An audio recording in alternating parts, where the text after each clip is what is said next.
नमस्कार दोस्तों, आज लेके आए अध्याय 5 जीवन की मौलिक इकाई विषय विज्ञान है और कक्षा आपको पता है 9th है। तो पहला प्रश्न है आपका यहाँ पे, पादप कोशिकाओं और जंतु कोशिकाओं में तुलना करो। ठीक है, किस प्रकार करोगे देख लीजिए। पहला अंतर है इसमें, इनमें सेल्यूलोज की बनी कोशिका भित्ति तथा प्लाज्मा झिल्ली दोनों पाई जाती है, जंतु कोशिका में केवल प्लाज्मा झिल्ली पाई जाती है। दूसरा अंतर है इसमें, इनमें सेंट्रोसोम नहीं पाए जाते जबकि जंतु कोशिका में सेंट्रोसोम पाए जाते हैं। तीसरा अंतर है, इनमें रसदानियां बड़ी एवं पूर्ण विकसित होती है जबकि जंतु कोशिका में रसदानियां अनुपस्थित या बहुत छोटी होती है। चौथा अंतर है, इनमें क्लोरोप्लास्ट उपस्थित होता है और इसमें क्लोरोप्लास्ट का अभाव होता है। पांचवा अंतर है, इनमें गोल्जी उपकरण पूर्ण विकसित नहीं होता है जबकि जंतु कोशिका में गोल्जी उपकरण पूर्ण विकसित होता है। छठा अंतर आपका, इनमें केंद्र कोशिका की परिधि की ओर किसका होता है जबकि इनमें केंद्र कोशिका के मध्य होता है। इस प्रकार पहला प्रश्न समाप्त। दूसरा प्रश्न है आपका, प्रोकैरियोटी कोशिकाएं एवं यूकैरियोटी कोशिकाओं से किस प्रकार भिन्न होती है। पहला अंतर है, कोशिकाएं सामान्यतः छोटे आकार की होती है जबकि ये कोशिकाएं अधिकतर बड़े आकार की होती है। कहाँ से? 5 माइक्रोमीटर से 100 माइक्रोमीटर गन। दूसरा अंतर, इनमें केंद्रीय झिल्ली नहीं होती जबकि इसमें पूर्ण विकसित केंद्रीय झिल्ली उपस्थित होती है। ये दूसरा अंतर हो गया आपका। तीसरा अंतर, इनमें केवल एक क्रोमोसोम उपस्थित होता है जबकि इनमें कई क्रोमोसोम उपस्थित रहते हैं। इसमें केंद्रीय अनुपस्थित होती है जबकि इसमें केंद्रीय पाई जाती है। पांचवा अंतर है, इनमें झिल्ली द्वारा अलग किए अंगक अनुपस्थित है जबकि इनमें झिल्ली द्वारा बद्ध अंगक उपस्थित रहते हैं। छठा अंतर है, इनमें कोशिका विभाजन विखंडन या मुकुलन द्वारा होता है जबकि इसमें यूकैरियोटी में कोशिका विभाजन समसूत्री विभाजन द्वारा होता है। इनमें क्लोरोफिल झिल्लीदार पुटिका के साथ होता है जबकि इनमें क्लोरोफिल प्लेस्टेड में पाया जाता है। यह आपका दूसरा प्रश्न समाप्त। तीसरा प्रश्न है, यदि प्लाज्मा झिल्ली फट जाए अथवा टूट जाए तो क्या होगा। देखिए इसका उत्तर क्या है। प्लाज्मा झिल्ली वर्णात्मक पारगम्य होती है अर्थात यह चयनित पदार्थों के आवागमन में ही सहायक होती है। यह कोशिका के लिए वांछित पदार्थों को तो अंदर आने देती है और अनावश्यक पदार्थों को बाहर जाने देती है, साथ ही अंदर आने से रोकती भी है। इसलिए यदि प्लाज्मा झिल्ली फट जाए या टूट जाएगी तो इसका वर्णनात्मक कार्य समाप्त हो जाएगा। परिणाम स्वरूप कोशिका क्षतिग्रस्त या मृत हो जाएगी।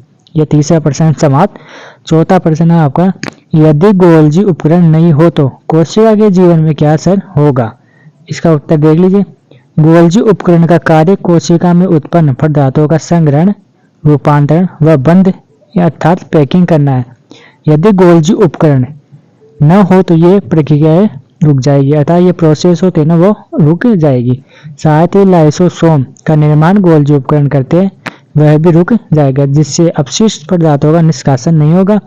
परिणाम स्वरूप कोशिका जीवन कम हो जाएगा। यह आपका चौथा प्रश्न समाप्त।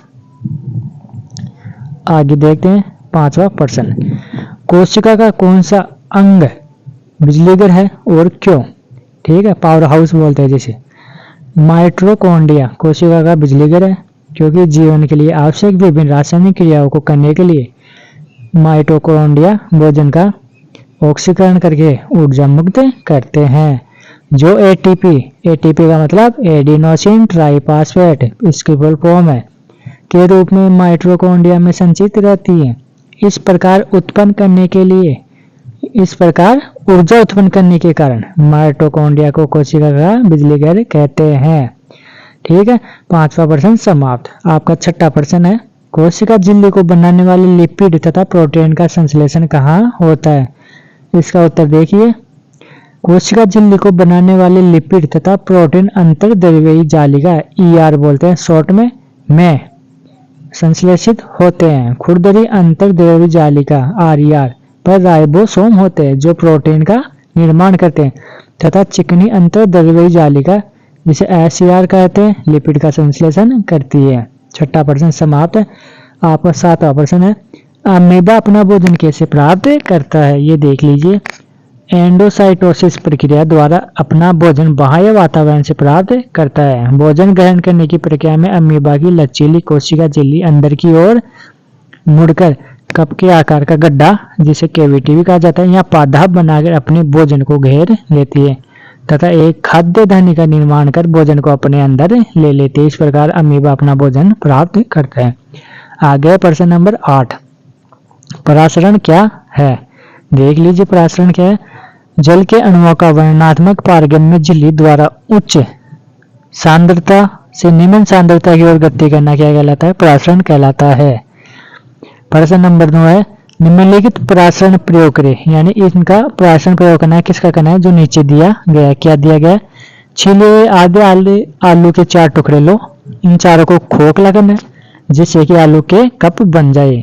इनमें से एक कप को उबाले आलू में बनाना है। आलू के प्रत्येक कप को जल वाले बर्तन में रखें।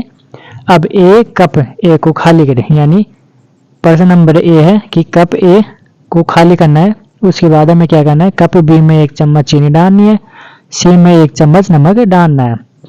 उबले आलू से बनाए गए कप डी में 1 चम्मच चीनी डालो। हो गए 4 आलू। अब आलू के इन चारों कपों को 2 घंटे तक रखने के बजाय इनका अवलोकन करना है और इन प्रश्नों का उत्तर देना है। क्या देना है? प्रश्न पहला है, बी तथा सी के खाली भाग में जल क्यों एकत्र हो गया, इसका वर्णन करना है। सेकंड है, ए आलू का कप इस प्रयोग के लिए क्यों महत्वपूर्ण है। तीसरा है, ए तथा डी आलू के खाली भाग में जल एकत्र क्यों नहीं हुआ, इसका भी वर्णन करना है। तो आगे देखते हैं। आपका उत्तर है, चूंकि बी और सी कप कच्चे आलू से बनाए गए हैं, इसलिए इनकी कोशिका झिल्ली वर्णनात्मक पारगम्यता का कार्य करती है, जिससे जल परासरण द्वारा कप बी और सी के अंदर चला जाता है। इसके अतिरिक्त कप बी और सी में क्रमशः 1 चम्मच चीनी और नमक डालकर एक जल वाले बर्तन में रखा गया है। इस कारण भी जल अल्प परासरणी दाबी विलयन की तरह कार्य करता हुआ कोशिका के अंदर चला जाएगा। सेकंड का उत्तर है, ए आलू का कप इस प्रयोग के लिए इसलिए महत्वपूर्ण है क्योंकि यह कप यह दर्शाता है कि जब कोशिका को ऐसे माध्यम विलयन में रखा जाता है जिसमें बाह्य जल की सांद्रता कोशिका में स्थित जल की सांद्रता के ठीक बराबर हो, तो कोशिका झिल्ली से जल के अणुओं की कोई शुद्ध गति नहीं होती है। चूंकि कप ए को खाली रखा गया था, इसके बाहरी जल की सांद्रता इसके अंदर की सांद्रता के समान है, इसलिए कप ए में जल की कोई शुद्ध गति नहीं होती है। इसका उत्तर हो गया दूसरे का। तीसरे का है, ए और डी कप में जल एकत्रित नहीं हुआ। क्यों नहीं होता, इसका कारण देख लीजिए। क्योंकि दोनों में बाहरी जल की सांद्रता कपों में स्थित जल की सांद्रता के समान थी। चूंकि कप ए कच्चे आलू का था तथा भीतर से खाली था, पर कप डी उबले हुए आलू का था जिसमें 1 चम्मच क्या थी? चीनी की थी, परंतु उबला होने के कारण यह वर्णनात्मक पारगम्य झिल्ली का गुण खो चुका था, इसलिए इसमें जल की कोई शुद्ध गति नहीं होती है। यह आपका तीसरे का उत्तर हो गया। प्रश्न नंबर 10, कायिक वृद्धि एवं मरम्मत हेतु किस प्रकार के कोशिका विभाजन की आवश्यकता होती है तथा इसका औचित्य क्या है वो बताना है।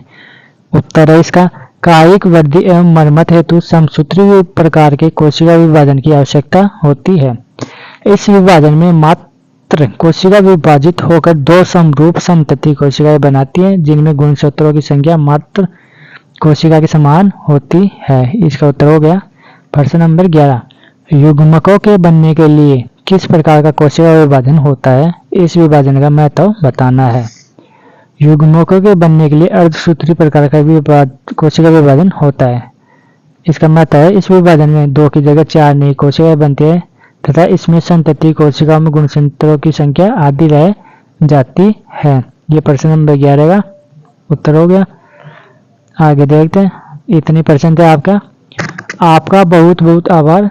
Thanks for watching video. इसी प्रकार बने रहिए, आपको नए और आगे और प्रश्न उत्तर मिलेंगे। धन्यवाद।